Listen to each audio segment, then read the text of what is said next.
Are the British actually like hate America because we won the war? Like, No, do you still hold that? Do you actually still hold that grudge? I don't think anybody remembers it. No, I mean, a few people do. But not if like you how asked, like in like the it's South. you guys who are obsessed with it. Well, because we won.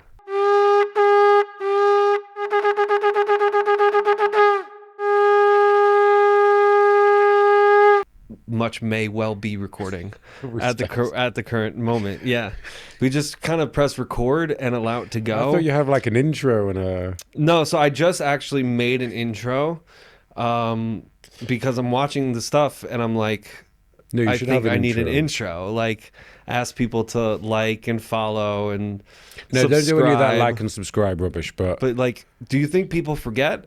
no, I think Like, if people want to follow, they'll follow. I also think so. But like, There's nothing worse than someone sometimes going, you got to give please them a friendly reminder. like and I subscribe, do guys. this. I do no, this. No, I no, do none of this. that. But Why don't you think that's a good idea? Because I'm like watching my stuff being like, maybe you have to remind people to comes across like as and needy subscribe. to me. Comes Hmm? across as needy.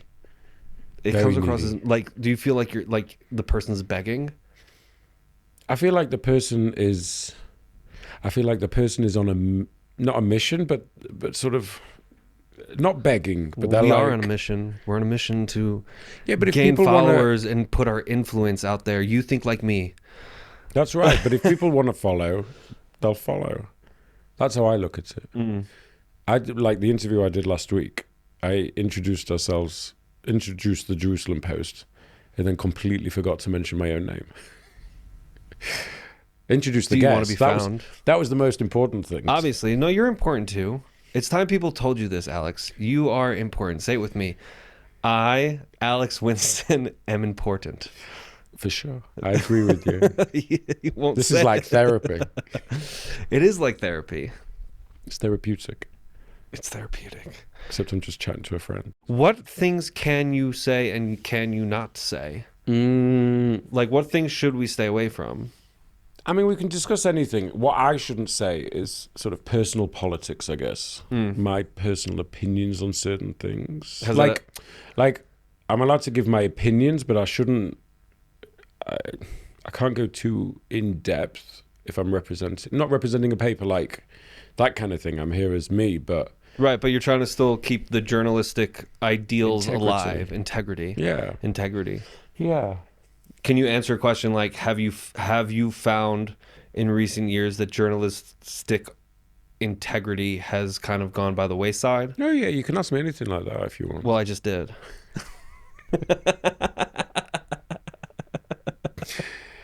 You want me to answer it? Yeah. Do you want me to? I can ask it in phrase of question. Yeah, go on. Try it again. How would I phrase this in Jeopardy language? Would it be like, We don't have Jeopardy in England. what do you mean you don't have Jeopardy? We don't in have England? Jeopardy. What do you have?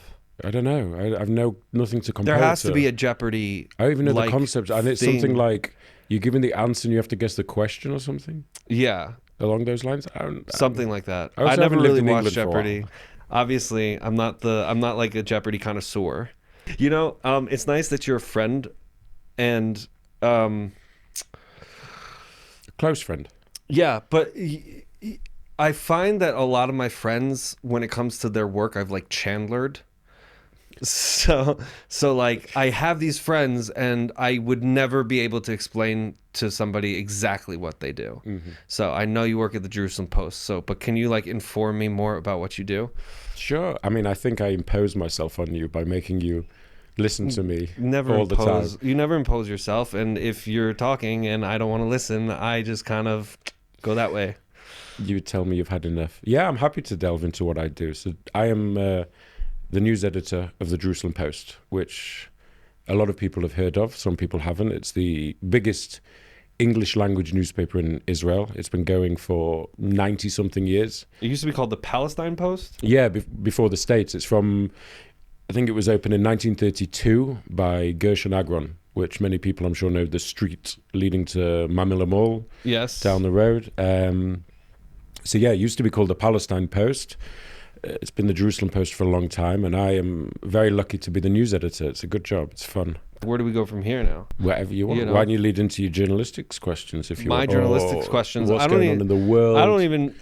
My biggest journalistic question, I think, is trying to figure out who to trust, who to listen to. There are like so many different opinions out there that how do people? Everybody has an opinion. Everyone has an opinion, but like how are people so sure about their opinions?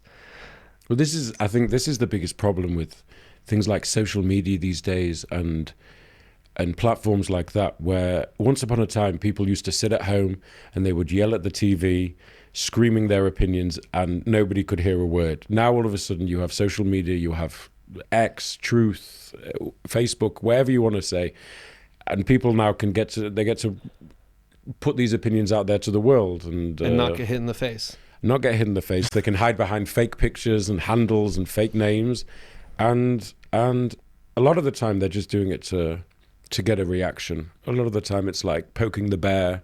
They want to prod you. They want to get a reaction from you. For sure. It's a terrible thing. I mean, everyone has an opinion. Everyone's opinion matters. I don't think everybody's opinion matters. I don't know if my opinion matters, but I don't necessarily think everyone's opinion matters. No, I don't think it does. Everybody's entitled to their own opinion. Everybody's more than welcome to their own opinion. Are they entitled to their own opinion?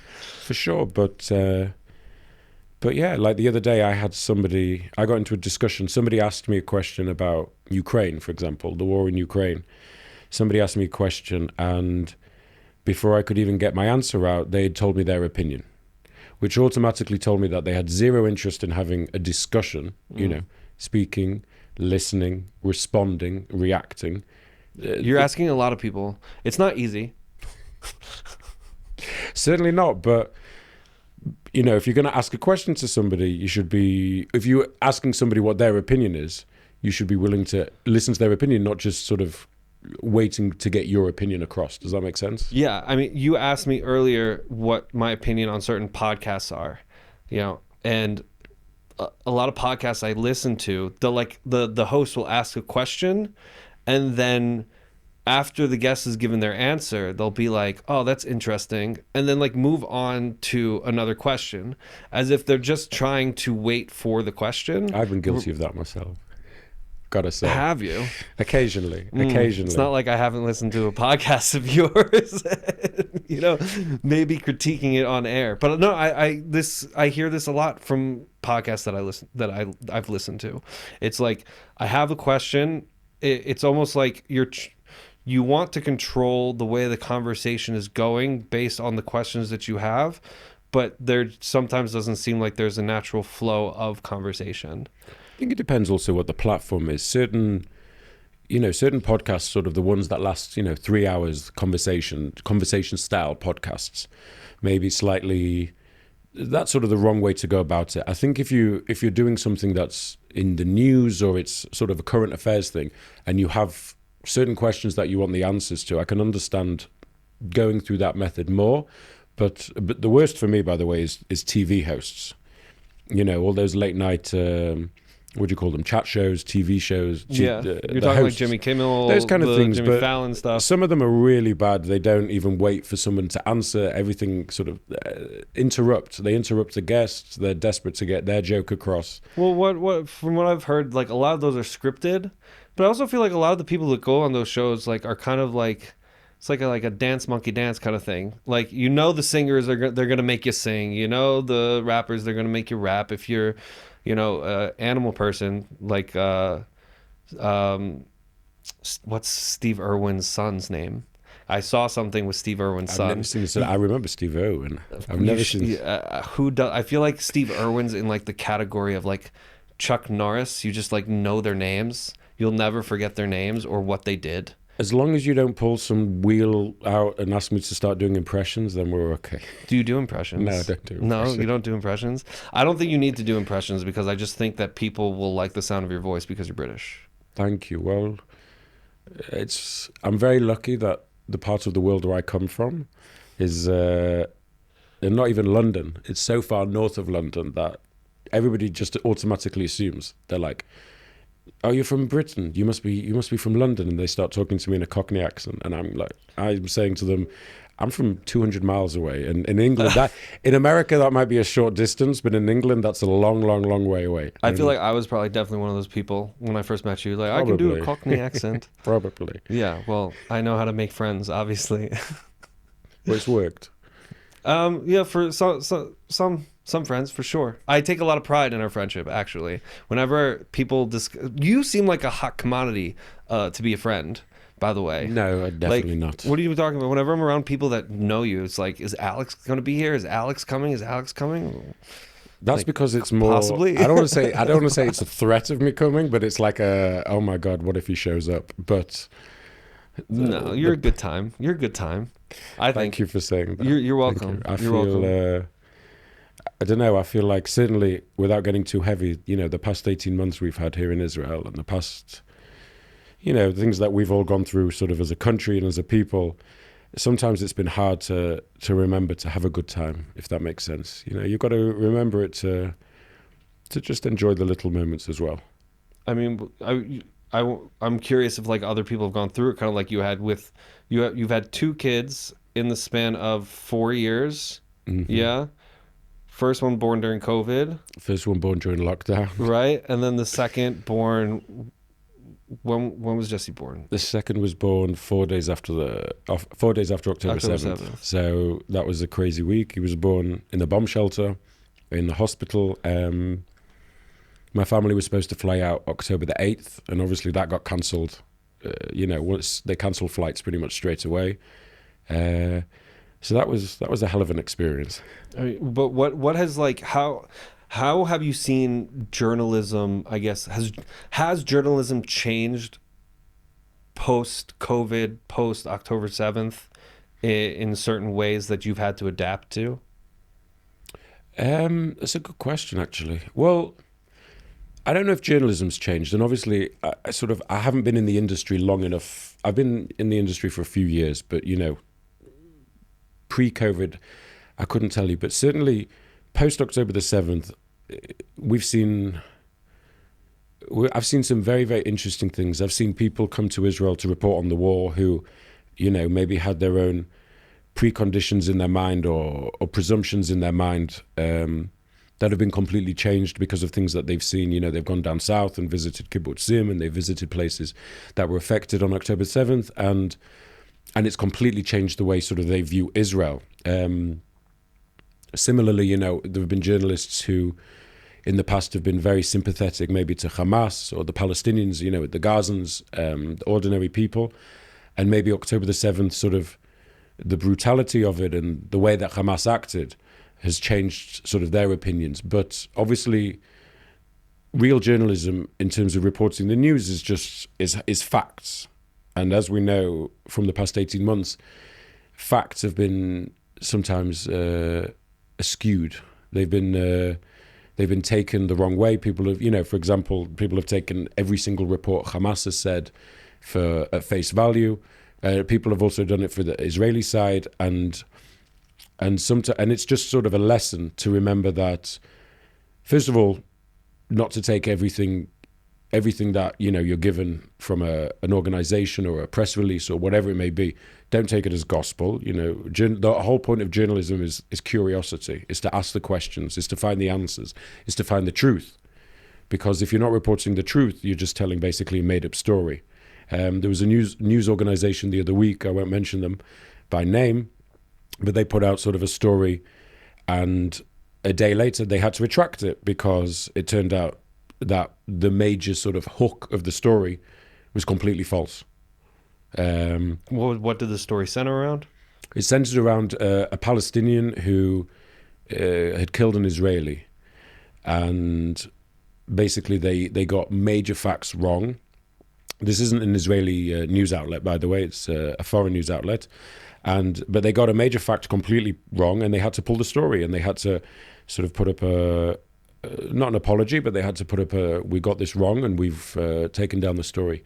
So it's really, it's a constant lesson in trying to search for truth and also share the truth with people, because that's what journalism is about. It's about telling the story and giving it to people, and then allowing them to make up their own opinions. But how do you navigate that? Because, I mean, we just saw with the what was it, the BBC, like allegedly with, I don't even know if you have to say allegedly, but like were mistranslating certain things from certain phrases, like turning the word Jew from Arabic into the translation as Israeli.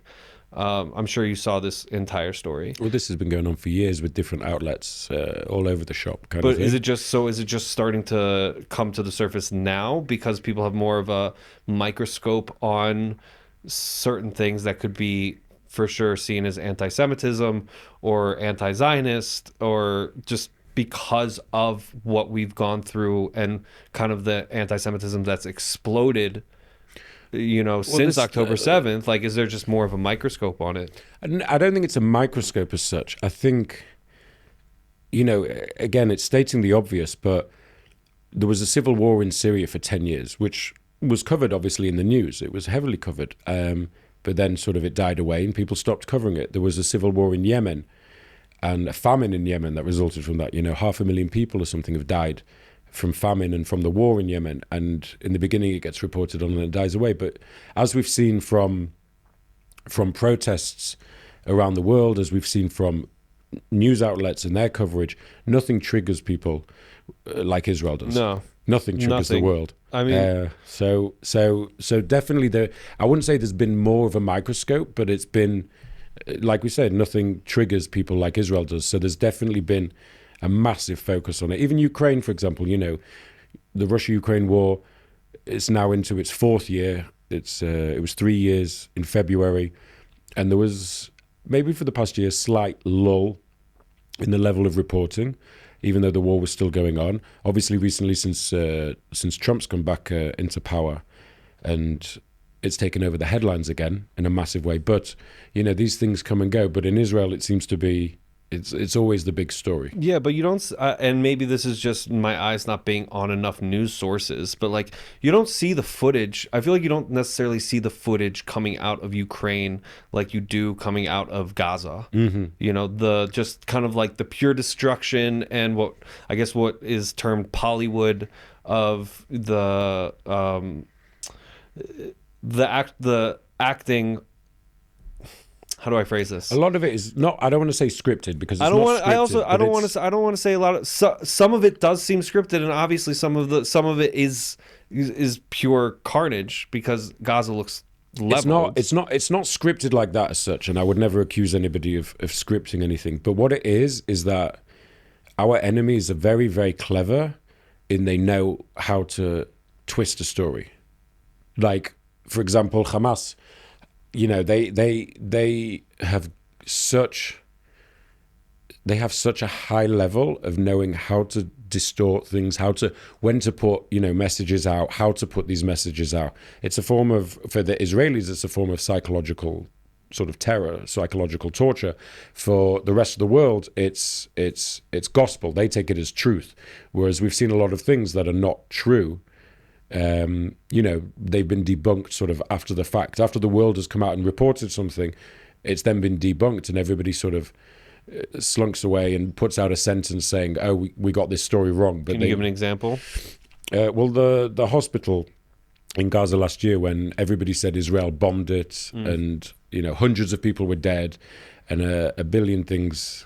War crimes and all sorts of things. And then it turned out that actually it was a rocket from inside Gaza that had hit the hospital. And the reaction was much less than the initial outcry. And it always is. But Hamas are very clever in how they put out, these videos or the media that they put out is very, very clever. Like, they think about it. It's not just sort of they get hold of a video. Right. How are they so good at PR? Like they just seem like really good at PR. Yeah. And it doesn't feel like we're either as good at PR or just like people are so triggered by Israel that it doesn't really matter the amount of PR that we put out. It's a bit of both. There's definitely a bit of both. People are so triggered by Israel anyway, but we also have that wonderful Israeli habit of opening our mouths and saying, well, we don't care, or the wrong thing, kind of. And that also triggers people because they accuse us of a lack of empathy, they accuse us of not caring, they accuse us of, and that, it leads on from one to the next.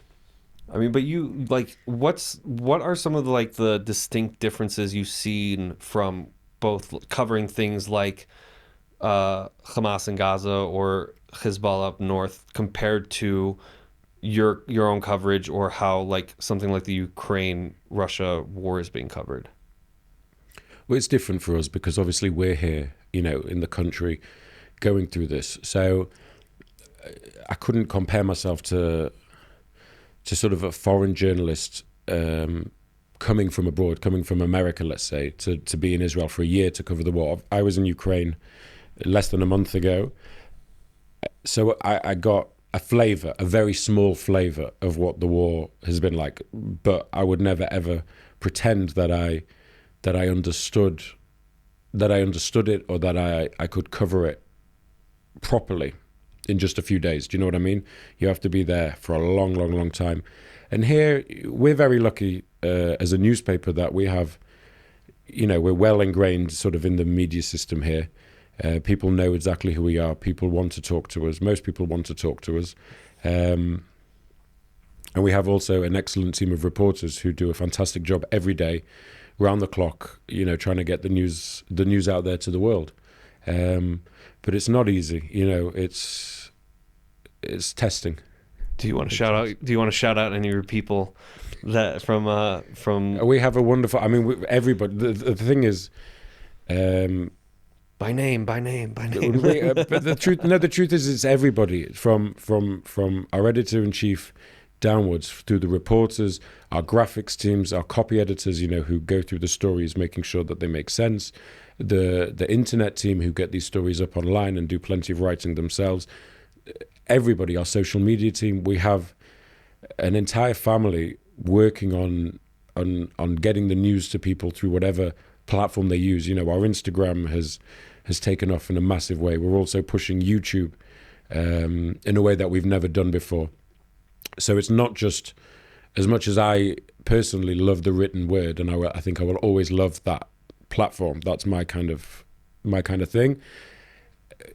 Everybody has their own way of finding news. Most people nowadays use X kind of thing to find news, which is crazy to me. But again, it's a platform that we've utilized, and media outlets all over the world are utilizing, because you want to reach the biggest audience possible and get your story across. Well, and by your story, I don't mean your opinion. You want to get, your articles, your news across. How do you within like JPost? I don't know, I guess how much you can talk about JPost, you like being off the clock of JPost and working for them. But like, how do you vet whether somebody's writing just an opinion piece that is trying to be put into an article or not? Like, is that part of your job? Yeah, for sure. No, it's really simple. I mean, if you're writing a hard news piece, which is sort of facts, X happened on Y, and all the reasons that this happened, for sure we go through pieces and we make sure that people don't put their opinions in unless it's specified as an opinion piece, because there's no place sort of for a writer's opinion inside a story like that. We want to tell the news, we want to tell the hard facts, and that's it. We don't need writers' opinions. And most reporters sort of, I think, around the world are generally quite professional at that. I mean, so where would you go? Where would you personally? Ooh, maybe I can't ask this, but we're gonna try it anyway. Where would you personally go to if you were looking up news for something that you were hoping was more neutral, that you could really rely upon, not leaning left or leaning right, just kind of factual? Where would you go? Depends what the topic is, honestly. Genuinely does depend what the topic is. Usually, if it's a news story about a specific place, I will always try and go to local media or national media. If it's a different country, if it's in Russia, I'll go look through Russian media. Obviously, Russian media has its own issues, shall we say, in terms of impartiality, keeping things parv. But unless you know of a specific outlet where where it has a reputation of, oh, they're so biased or they're so one-sided, you'll never get sort of a fair report. I always will look to go to local media, generally. And here in Israel, obviously, the Jerusalem Post. Obviously, I find it difficult to, I guess, form my own opinion. Just Most because people, there's it's so easy to get trapped in my own vacuum, and or like funnel or whatever they call it. I have Philadelphia Eagles stuff on my YouTube just constantly coming up. Actually, I don't understand how that's the algorithm. the algorithm, but got like you. it listens to you. Like it listens to you. I don't understand. So I've been dealing with like a stomach issue for like since Purim. I didn't have a Purim. I stayed home. I had a stomach issue. It was really frustrating. So whatever. I had to take one of my many visits to the porcelain throne today, and I have something up on YouTube, and all of a sudden something comes up going, "What does your poop tell you?" I'm like, how does it know? I just don't. And I'm sitting there being like, my body wants to explode. They know everything. They know everything. But I don't understand. And I guess I don't have to understand. But listen, that's a tech. Excuse me. He's like, did he just talk about his bowel movements on It's the a very brave podcast? thing to do. That's a tech thing. Listen, I don't understand anything sort of behind the scenes like that. You'd have to get Elon Musk on and ask him exactly how it works. Or That's stars to shoot for sure. Get Elon Musk on. what's the Facebook guy called? The Meta guy. Mark Zuckerberg. Yeah. You think he's an uncomfortable yid? He looks like an uncomfortable yid, doesn't he? Do uncomfortable yidden have like a certain look? Is that where the name of the podcast comes from? With Zuckerberg? No, from you. From your Uncomfortable porn yid. issues. Actually, I was like describing the podcast to somebody, and we were just sitting at a bar, and he was just like, "You should be called the Uncomfortable Yid." I was going through names. I was like, I actually really like that. Can I use it? He was like, yeah, sure, why not? And lo and behold, You shouldn't say that. great story. Give somebody else the credit. Like You who? want to take the credit. I want to take the credit. You should next time you tell I that take story, all the flip cr- it. It was your you know- idea, and he said that's a really good name. You know what? I'm just going to take all the credit for everything. I'm going to take the credit for you. This is actually me speaking in AI in your chair. I'm also switching in the back of the control One-man room. show. It's all my show. I'm going to do all of it. It's a one-man I'm going to do show. all of it. It's a one-man show. Andy Bandyman, the one-man band. And AI, by the way, you mentioned AI. AI is such a dangerous thing as well because more and more people sort of are using AI. You can ask these programs sort of questions about anything more or less, and people take it at face value. People take it as gospel what they say, and there's a lot of factual inaccuracies I've seen this. with these problems I've these seen programs. this. So Well, it doesn't seem so intelligent sometimes. I am one of those people who will always put my trust in a human being instead, which is probably the wrong thing to do. Why? But because humans also make mistakes. Humans also make Humans mis- also no, get it's things true. factually incorrect. It's true. But But like, would you want a robot flying your plane, or would you want a human being flying your plane? Because the robot could break down. I'd rather have a human being. I would rather have a human being. You've seen that Denzel Washington movie where he like lands the plane upside down. What's it called? I don't know if I've seen that one. What's this called? Hold on. Should we look it up? Sure. I can look it up. But it's This may take too long. This is why you need someone in the back to look it up. Flight. Is it just called Flight? Yeah, but I think you're also thinking of Sully, right? Or no, you're thinking of Flight, but Flight he was like super drunk. Yeah. But still successfully saved everyone by landing upside down. there's a guy in Yes. the back. Those are the type of drunks that I like. The drunks that can land my plane. That's how talented he was. Robots are good for working, in the Amazon warehouse and getting the right parcel to the right, putting Dude, the right don't sticker even on. talk to me but about working at an Amazon warehouse. I worked at an Amazon warehouse. I didn't know That thing, yeah. That thing is like, I'm not calling it this, but like a sweatshop, slightly, get paid. They've had issues in the past. It's hard. It's hard work. It's like, I remember during COVID, I was working there during COVID. They would give us like swim noodles. What, swim noodles? Have you ever been swimming in like those long noodle tubes? Oh, the foam things. Yeah. What do you call them in the Britain side of the world? I'd call it a float. A float? But Yeah. there's so many things that float. Like But that's what we'd call it. what you call a flashlight a torch. We do call it But a flashlight. so what do you torch. call something that actually has fire? like a torch on a stick that has fire. That's a torch. Torch. How do you know which one is which when Well, you're talking? usually differentiate between if someone's referencing sort of the 13th century or the 21st century. If some, if I'm going down to the storage facility to find something, and I say I'm just taking a torch down with me, nobody ever imagines I'm grabbing, I'd be like, what's I'm this grabbing guy? pitch off the It's like, wall. just take the and, flashlight. Does anybody have a match? Kind of thing. You don't need all that flame in the house. But it's hard, you mentioned having kids in Israel, and obviously the majority of English in Israel is American English, and so we're at this crossroads of trying to make sure that the children are understood whilst also staying true to their roots and speaking the Queen's English. Are the British actually like hate America because we won the war? Like, No. do you actually still hold that grudge? I don't think anybody remembers it. No, I mean, a few people do. But not if like you how ask- like in the it's South. you guys who are obsessed with it. Well, because we won. It's like since the Eagles won the Super Bowl, I always get something on Instagram that's just like daily reminder: the Eagles won the Super Bowl, and I think we That should must make start. you very happy. It does make me very happy, and I think we should start doing it with Britain, just like once a day. Just hey guys, remember. By the way, We won the war. we've lost a few wars in our time, so not many. But Yeah, a but few. this was like the war. This is a question that I have.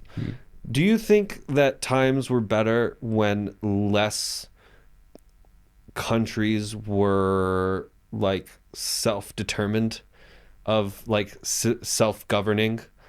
Like, would you rather live in a You time? mean like back in the time of empire kind of thing? Yeah. Would you prefer to live in an empire where they had different colonies, or do you prefer I mean, this? that's a era? very easy question for me to answer because I'm white, I'm male, and I'm British. So in any demographic, I I'd don't have see been race. absolutely. I don't see race. No, in but in this, terms of but it's a good in point. the age of empire, I'd have been fine. Maybe Jewish less so, but I'd have been fine. Ooh, as a Jew, which like gullus would you rather have lived in?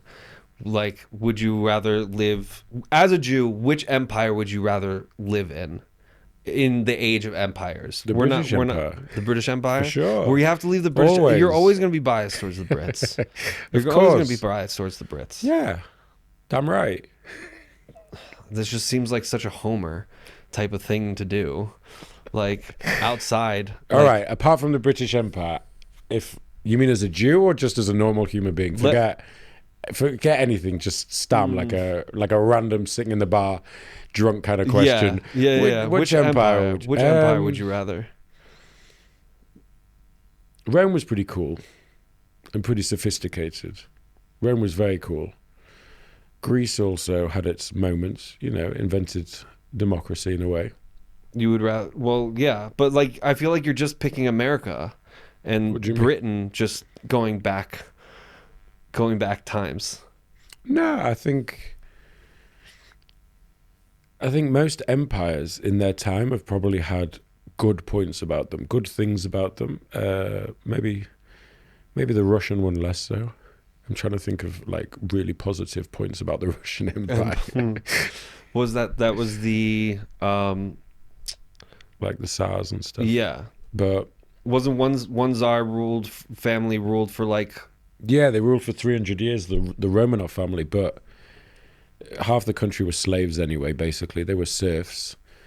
There was basically no industrialization. Everything was living in fields. You were peasants, basically. The majority of people, or you were an aristocrat kind of thing. aristocrat? How do you become an aristocrat? Like I how? think you're born into it. Yeah, there was no like moving up levels. Like You could do, but there's a difference. We have it the same way. You can be a lord, because you're born a lord, because your dad was a lord, or nowadays you can sort of earn it. what are you? I'm not. I am very much a peasant. Yeah, Very much so. I don't know. Although we do you have like- a lord. We do have a lord in the family. How do Brits feel about the king rather than the queen? I know y'all love the queen. She was amazing. She What genuinely made was the amazing. queen amazing? She was a wonderful representative of the country. She was a fantastic representative of the country. She was respectful to everybody she met, even if she didn't always agree with them personally or like them. She was just a stalwart. Like, my parents were born in the 60s, and you know, when she died, she had been their queen their entire lives as well. You know, she was on the throne for a long time, a really long time. She was on the throne for 70 years, 71 years. So for most Brits, it was all they'd ever known. She was a constant, and she was a positive constant to most people. And she was sweet and nice, and she had a sense of humor. Why wouldn't the people like the Queen, especially if like the monarchy is more for posterity reasons? Some now? people just don't like the monarchy.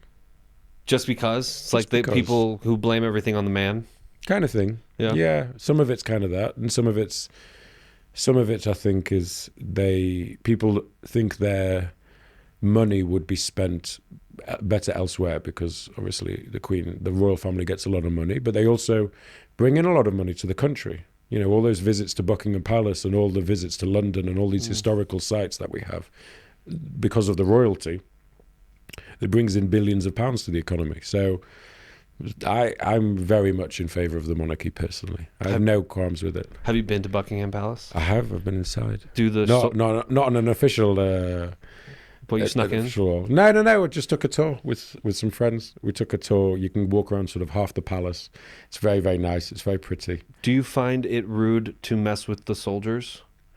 You should never mess with the soldiers. People do. It's not even a joke. They just stand there waiting to be messed with, right? With the tall, I mean, that's not their black bushy hats. That's not why they stood there. They stood there to keep guard. It's tourists, mostly from one specific country, who think it's of the utmost hilarity to try and provoke them into a reaction. Is it just Americans that really like I do don't say it? It's just, but Do you think the rest of the Europeans have like a much more respectful way of dealing with their neighbors? I think so. You guys aren't really our neighbors. It's like we have a special relationship. We have a special relationship. That's what it's called. With the special Britain and America. We do. The you know special why? Relationship. Because we won the war. For sure. I feel like it's the only thing I can say proudly, like, to a British person about America. It's like, but this is the thing, most British people don't care. We have the Super Bowl. We don't care, and most British people don't care about that either. The Super Bowl? Yeah. What do you think? You don't like this whole thing that FIFA is like putting a halftime show into? That's ridiculous. Like, but why? Like, wouldn't it make it like that much more American? Exactly. There you go. You've hit the nail right on the head. No, it's not just that. People go to watch sports because they want to see sports. First of all, in our football, a break is 15 minutes. Not, I think in the Super Bowl it's half an hour, right? Because of the show and everything. But that's one game out of right. Out but of we don't 17 want. games. We don't need a half an hour break. We have a 15-minute break. That's the rule of the game. You can't just change it because it's a special match and we're going to make the break longer. Why not? You seem to have your own rules for. No, that's the rule. That's the rule. Halftime is 15 minutes. Okay. If you can get a show in, listen. Also, you know, British sort of British humour. I would highly recommend you go and spend sort of an afternoon at a football match with British fans. We don't take kindly to that kind of. I've seen the stands. I don't know if I could survive in like. This is why I sit one-on-one, talk with people. Like I feel like. So imagine a pop star getting up on there and receiving all that safely. Stick. What? Imagine a pop star coming out and just having 30,000 people cursing them out. Yeah. I think that happened at a Sixers game once. It was the Sixers Lakers were in the championship game, and Destiny's Child came out in Philly. I think it was in Philly to do like a halftime show or something. You see? Booed. Well, there you go. Booed. People don't want to see it. They're there for sport, not for music. If people want to see Destiny's Child, they'll go pay to see Destiny's Child in concert. Not anymore. They're not together anymore. Okay. But we can. I mean, with AI, anything's possible. This is true. Or whoever they want to see in concert. But yeah, good luck trying that in England. I don't know. We'll see what happens. But I think the way that soccer, we're going to call it correctly, I think the way that soccer is done is much more conducive to watching you don't have commercial breaks. No. You don't have any commercial breaks, which like throws me off. And every time you and I watch actual football, I'm talking about American football, NFL, whenever we watch, every break, you're like the commercials, just, and everything is drama.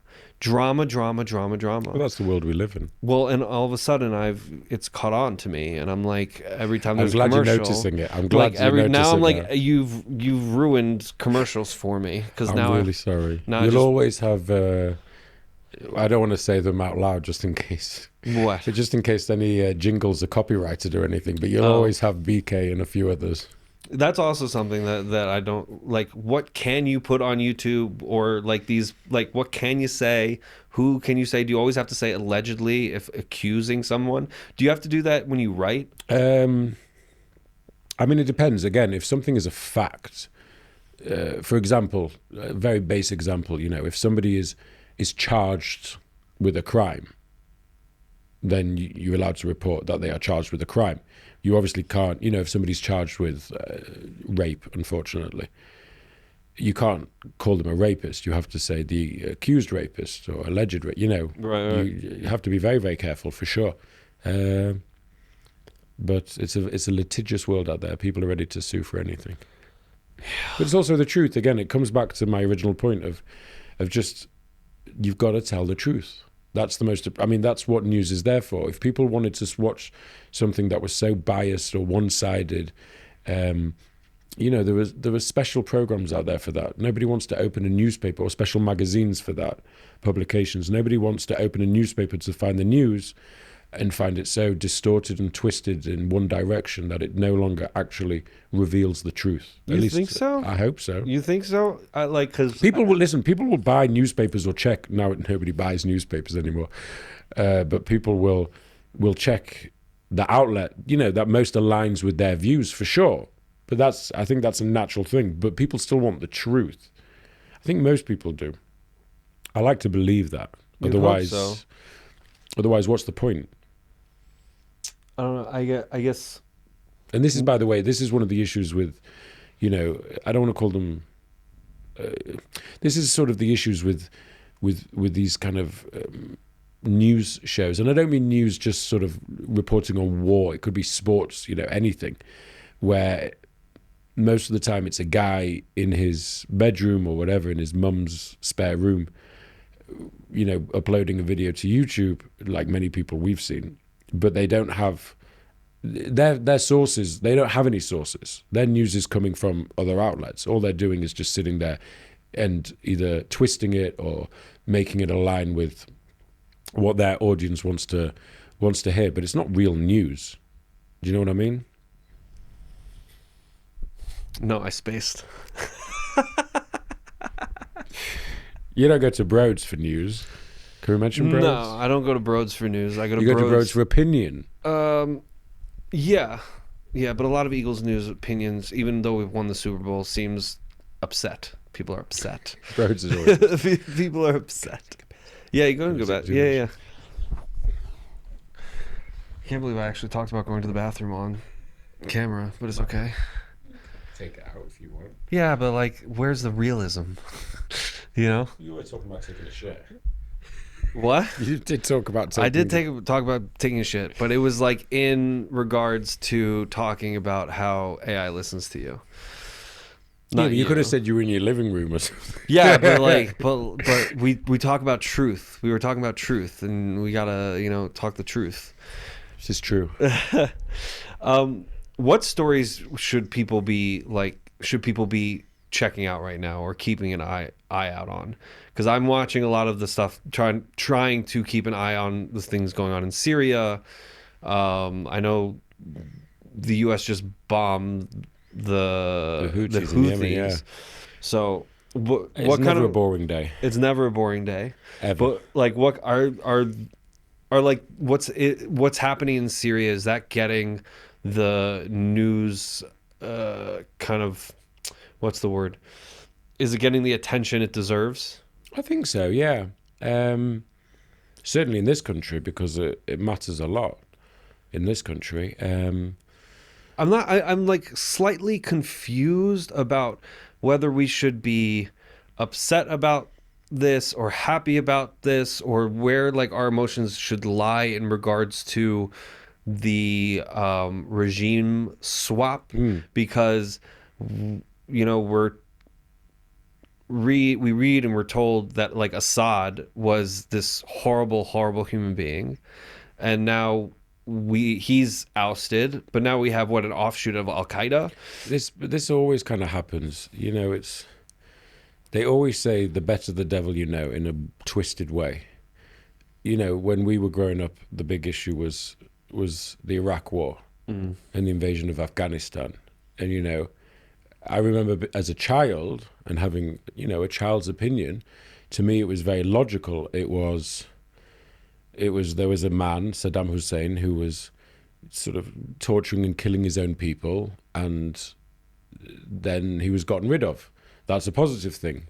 But then you look at and the same in Afghanistan. The Taliban, the Americans and the Brits and the coalition got rid of the Taliban in a matter of months. But then look at the chaos that followed over the next 20 years. Right. So, and everyone turns around and goes, these vacuums always have to be filled by something. Exactly, but people always seem to end up saying, the better the devil you know than what you don't know. So yeah, I guess we'll have to wait and see. But, from a humanitarian point of view, the fact that Assad has gone is good for the Syrian people. But at the same time, reports have come out that the new regime is also killing people. So yeah, like they're Christians, Druze. I just heard Israel opened its borders for Druze to come in. We've tried to have a good relationship with the Syrian Jews. Obviously, we have Druze ourselves up in the north. Were families like split down that fence, like down that border? Pretty much. So yeah, it's unfortunately it's a kind of wait and see. But again, it's personal opinion. In terms of whether you think it's a good thing or a bad thing. In terms of our national security, we'll have to wait and see. We've tried to do as much as possible to ensure that our borders are safe, which is a good thing, especially after October the 7th. Yeah, you would hope we got better on that front. You would hope so. You'd hope so. Hope it doesn't happen again. Amen. Amen.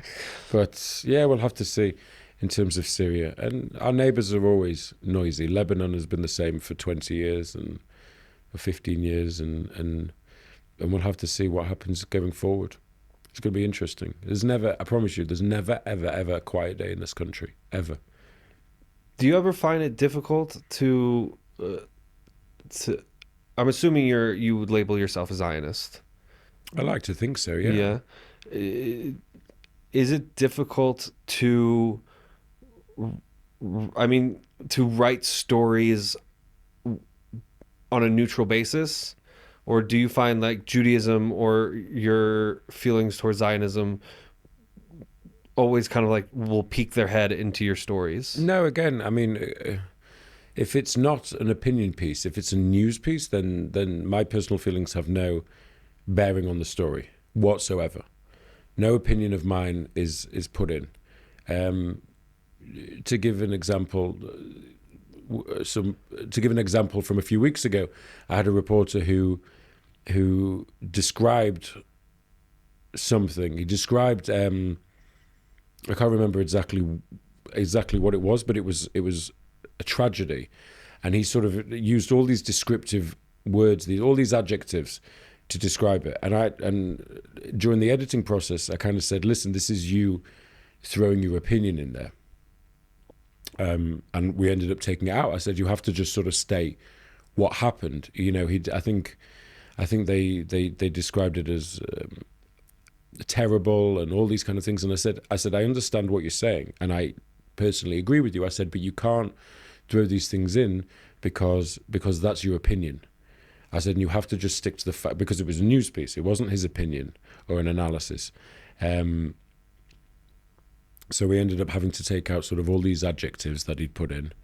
And yeah, that's sort of kind of part of the job. Again, like I said to you, it's trying to tell the truth. People are allowed to write their opinions. Anybody can write their opinions anywhere they want, as we said in the beginning. But in terms of a news story, you've got to keep it just news. So no, in terms of me, my religion, my political beliefs, my Zionist beliefs, none of that comes into the news in any way, shape, or form. When I write my opinion, it certainly does. Mm-hmm. It certainly does. So you're not paid by anybody, I'm guessing. If I am, I'm not paid well. No, Yeah. I'm not. I'm not under anybody's. I don't think so. anybody's pay, can I assure you. didn't think so. I just, I had to poke a little bit. But so if you weren't doing journalism, what would you want to be doing? That's a good question. My dream as a child was to be an archaeologist, which You're in a great country for that. I'm in a great country that I kind of missed a beat there, but it didn't happen. I mean, there's always time. Did you ever pursue it? Well, I studied history. History, as you know, history is my passion. I love history. You got a library. You got a library that I think Belle would love. It's yeah. Thank God, I've got a lot of interesting books and a lot of time to read them. Have you read that book that I picked out for you yet? Not yet. It's on the list. It's on the. Okay. I have a long list. Well, I thought it was because I was being asked to pick out this book for you. It was going to be on the short list. It was. Apparently, it is. got It pushed is. down. No, it is. It got It pushed did get down. pushed down. It did get pushed down, but yeah, I always wanted to be an archaeologist, and this is a great country for that kind of work. Maybe one day, who knows? Have you Maybe. gone on like a dig or anything? I've been to a few sites, yeah, but it's not the same. If I was doing it every day, day in, day Right. out, I would love it, I'm sure. But I have plenty of opportunities in my role, thank God, to write historical pieces, historical stories, and that's part of that's something that I personally enjoy is writing historical stories, bringing stories that maybe people don't know about, and publishing them, because not only do I think maybe some people will find it interesting, I also think it's a break from the day-to-day news. Can you talk about one of these articles that you've For sure, yeah. Like last year, I wrote a short article. It wasn't crazy long, about just after World War II, when Ho Chi Minh, who was the Vietnamese communist leader, who obviously fought the Americans for 20 odd years, was in a Paris hotel, and he was staying on the floor above David Ben Gurion. And they ended up meeting a few times and sitting and having coffee and talking about things. And Ho Chi Minh was actually very supportive of Zionism. But I sort of was reading a book, and there was just a line in it that they happened to be staying in the same hotel. It was just a line in the book. It didn't go. Who happened to be staying in the same hotel? David Ben Gurion. Okay. Obviously, we all know. But it was just a line in the book, and there was no detail. It didn't share anything, but I was like, this is insane. Like, Ho Chi Minh, who, was one of the biggest political leaders of the 20th century, for good or for bad, the Vietnam War, all that stuff. And David Ben Gurion, who obviously is a massive figure in 20th century history in terms of Israel and leading the Zionist cause. I thought this is insane. So I did some digging, and I found enough to put together an article, and it came out, I think, really, really interesting. And it's, it told people a story that they probably didn't know. And so it was nice. And also, as I said, I think that these things are sort of a break from the day-to-day war, the day-to-day, as I said, we've had a hard 18 months. It's been a hard time to be working in the news. It's been a hard time to be checking the news. Every day has been not very positive. So I like to think, sort of, when people open the paper or they see these things online, it just takes them away from the war for a few minutes and lets their mind breathe and rest. So I enjoy, in that sense, I'm very lucky that I have the scope through my work to be able to fulfill a passion. How did you get into writing? I've always written. Even when I was a kid, I would not sort of, fill a journal a week or Yeah, but into Kurt journalism, Cobain like, style. how'd you get into journalism? Was that career you were always pursuing? It Or? was something I was always interested in. You know, when I was a kid, we do work experience. I'm sure you have a similar thing in America when you're like 15, 16 and you spend a week or a month or however long it is working somewhere that you think you might enjoy. Like an internship type Like an of thing? internship, yeah, but you're still in school. It's part of the, Yeah. you know, it's part of your school thing. So mine was actually with my local paper. And it was great. I had such a blast. And so that sort of, even at a young age, I was always interested in that side of things, in this side of journalism. And I've always also read papers copiously. Like growing up, we had a paper every day delivered to the house, so there was always a paper there to read, and I used to love reading it. I do have a question before, because I want to wrap up, but I have this weird question in my head that I want to know. Like, out of all the dictators that have ever been in the world, who are your top 5 dictators? Well, we have to, in terms of what? In Ooh. terms of charisma, in terms of the amount of people they killed, in terms of how do you want to quantify it? I don't know how to quantify this, Or because I feel qualify like I feel like just saying like who's your favorite dictators in the world, people are going to be like, Exactly. Yeah, I don't want to end up with loads of hate mail. based on greatest vision of utopia. In terms of greatest vision of utopia, I mean, it's basically more or less it's split down the communist fascist lines, the extreme right and the extreme left. So communism would be the extreme Left. left, and then fascism would be the extreme right. Yeah, so in terms of genuine believers, because I think certain people like Stalin, I think, were not carried away. I think there was a sort of mania there and a persecution there that was in no way, shape or form connected to communism. I think someone like Lenin did have more of a genuine belief. It's sort of a Machiavellian belief that the outcome justifies, the ends justify the means. I think someone like Lenin did have that genuine sort of belief that even though they're doing wrong, it's for the right cause. That's what they believed. I think someone like Mussolini probably also had thoughts like that.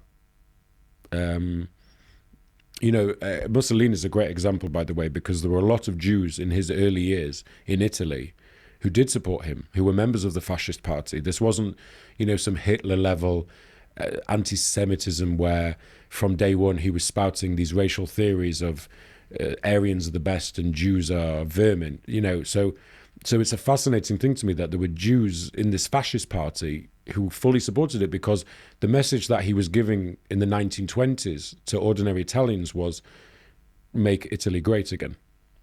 I've heard this before. I've heard this slogan. And people believed in that. It was nothing to do with race, particularly. Certainly not anti-Semitism in the beginning. There were a few other issues. They sort of invaded Ethiopia, for example, and Libya. Italy? Yeah, Huh. yeah, but in terms of giving the people a vision, something to believe in, like Mussolini is a great example. Other people have just ruled through fear / violence and done terrible things. So I don't know about top 5, but certainly in terms of believing in what they do and believing that the ends justify the means, I think Lenin and Mussolini, as polar opposites, are quite good examples. So 1 and 2, Lenin and Mussolini. I think so. I mean, if I have to rate dictators, Well, so like in your humble opinion, what sets? There's this whole, like, Hitler seems like the bar that people set when it comes to dictators. yeah, Yeah. he is. But you have people like Pol Pot, who killed many more people than Hitler did. But what makes Hitler stand out amongst the history of dictators who have, communist or fascist, who have kind of destroyed their countries or destroyed people in their countries or tried to take over the world. Like I just what makes him stand out so much? I think to me there's two things. Number one is, actually maybe there's three things. Number one is the pure charisma of the man. You know, you watch videos of him, you watch speeches, you see pictures, and sort of you have to understand where Germany was at the time. You have to, you know, it's the same as today in America. Why did America re-elect Trump as opposed to elect Kamala Harris? You have to understand the environment that the country is in at the time. So Germany at the time was in a pretty crap place. And They were still paying all this money because of World War One, and they'd lost land, and people were looking for, you know, someone to blame. And Hitler came along, and he was a very charismatic speaker, and he had this way of capturing people and making them listen, or some way making them listen. I think the second thing is that it happened in Europe. It happened in a European country that was considered sophisticated and cultured, and unfortunately, that's just the way the world works. You know, Pol Pot was in Cambodia, the Viet Cong. You know, if the Americans had never gone to Vietnam, you know, the Vietnam War will obviously have been a completely different story, but people may have paid far less attention to it. The fact that Germany and World War II began in Europe, I think, brought a lot more focus on, because people expect better of Europeans. We're, you know, held to be sophisticated or enlightened or cultured or however you want to say it. So I think that is a part of it. And I think the third thing, maybe not Hitler himself, but the reason that the Holocaust is held up to such a degree was the industrialization of it. Like you said, plenty of dictators have killed millions of their own people. Mao did it in China, Stalin in Russia, Pol Pot did it in Cambodia.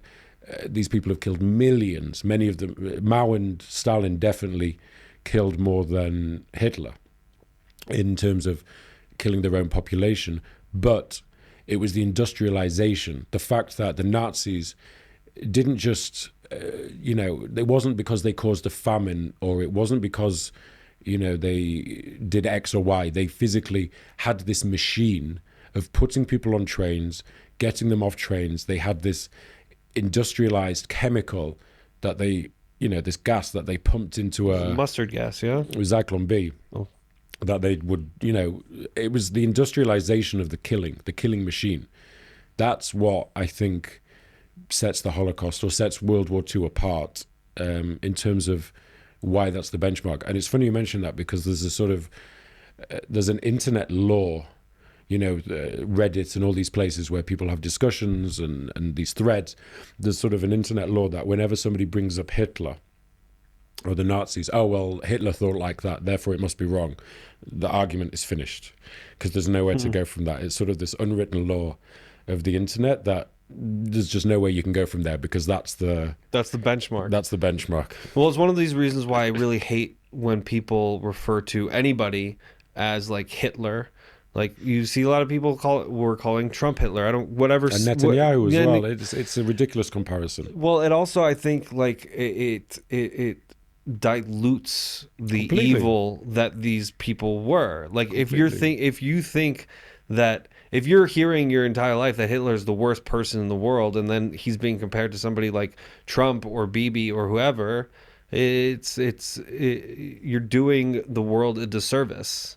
But I think this is the world we live in nowadays. I think people, certainly the younger people, genuinely don't understand what on earth they're saying when they say things like that. When they compare Trump to Hitler, it's ignorance, basically. It's pure ignorance. They're trying to make a point, but they're not making that point. They're just coming across, unfortunately, as very ignorant of history, and also a little bit ignorant of the world that they live in right now. You know, that's how I look at it. Because you need to understand that, you know, we're not living in a like World War II style period. We're not living, you know, there were not fascist regimes ruling European countries, or, you know, people try and paint sort of the Russia-Ukraine war in this manner. But America, for example, everybody is so polarized. The middle ground is disappearing. That sort of normal middle ground, caring about, basic domestic issues. In America, everybody seems to have lost their minds, and you either love Trump with an absolute passion and he's the Messiah, or you despise him and can't believe, it's just the worst thing in the world, and people break into tears. And I think sometimes you need to be able to say, well, actually, the world does go on. The sun will still rise tomorrow. In 4 years, there'll be another president, whether one likes that or dislikes that. This is the way the world is. And it's the same here in Israel, by the way. We've had a prime minister who's been here for a very long time. And one day he won't be in charge anymore. Whether people think that's a good thing or people think that's a bad thing, people just need to remember that the sun does rise every day.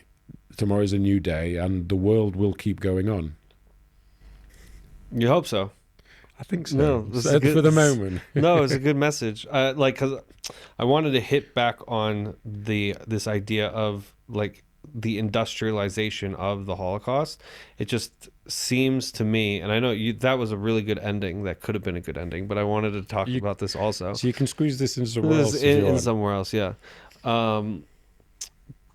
They're seeing, and you can tell me if I'm wrong, or maybe where this has been in other places in history, whether it's non-Jewish history or Jewish history, but it seems like there always seems to be a evolution of how things are done when it comes to a type of extermination or killing of the Jews. We have in Nazi Germany, how you were discussing the train, like loading people like cattle onto the trains, and not only the documentation that they had, but the experiments that they had and they documented, and along with the development of, I think I could be wrong, but I think that gas was specifically created during that time for the gas chambers. It was sort of developed from previous experiments. Yeah, it was perfected, shall we say. Let's say. But to what Hamas did on October 7th, we've never seen a massacre be streamed, and people just being utterly slaughtered and humiliated on such a wide scale. But it's a prime example of how it was not industrialized killing. It was frenzied and chaotic, and to some extent they had a plan, but to some extent they didn't have a plan, because ordinary people, ordinary Gazans or people from other terror groups crossed the border as well and carried out atrocities. They, went from house to house, seeing who they could find, who they couldn't find. And, the Nova Festival is a great example. They didn't sort of plan to Dafka go to the festival and just start killing people. They just kind of stumbled across it, and it's a crazy thing. So I think it's a prime example of how in 2023 it's almost like we've gone not backwards, because I don't want to describe it like that, but sort of it's the antithesis of the Nazi machine in a way. It was people running around with guns shooting at whoever they could see. Whereas the Nazis, as you said, it was methodical. It was putting people on trains and having this whole documentation, this whole process. By the end, in the beginning, they were also just sort of taking people into forests. Well, you got to fake it till you make it, right? That's what I've been doing for a long time. Alex, there's a camera over my left shoulder. If you would like to look into that camera and let people know how they can find you and continue to follow your work. Thank you. Well, first of all, I would definitely say check out jpost.com for the news going on here in Israel and in the Jewish world. And if you want to check out me, feel free to follow me on X at Alex Winston 89, or you can check out me on LinkedIn at Alex Winston. Thanks, man. I definitely want to have you on another one, because I want to dig into your history knowledge. Oh, we can chat for hours. We can turn it Rogan style. Let's do it. Let's do it.